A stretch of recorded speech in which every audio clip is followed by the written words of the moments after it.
ஹல்லேலூயா. ஹல்லேலூயா. ஒரு தெய்வ மனுஷன் வாழ்ந்து கொண்டிருந்தார்.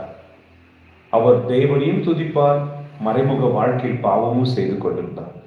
ஒரு நாள் அவர் யாரோடு பாவத்தில் ஈடுபட்டு கொண்டிருந்தாரோ அந்த நபர் கேட்டார், வாட் கேட்டகரி யூ ஆர்?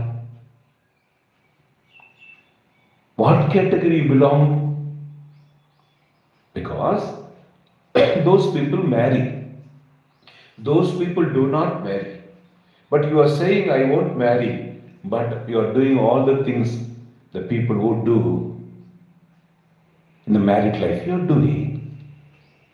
திருமணம் செய்ய மாட்டேன் என்கிறவர்கள் திருமணம் செய்து கொள்கிறவர்கள், ஆனால் நீங்கள் திருமணம் செய்து கொள்ள மாட்டேன் என்று சொல்லிவிட்டீங்க, திருமணம் ஆனவர்கள் செய்கிறதெல்லாம் செய்கிறீங்களே, வாட் கேட்டகரி யூ ஆர்?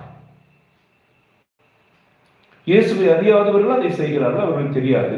நான் இயேசுவை அறிந்ததால் இதை செய்ய மாட்டேன் என்று சொன்னீர்கள், ஆனால் அறிந்திருப்பதாக சொல்லிக்கொண்டு கடவுளை அறியாதவர்கள் செய்கிற செயல்களை செய்து கொண்டிருக்கிறீர்களே.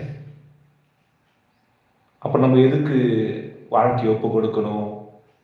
எதுக்கு ஒரு அபிஷேகத்தை எதிர்பார்க்கணும்? எதுக்கு நான்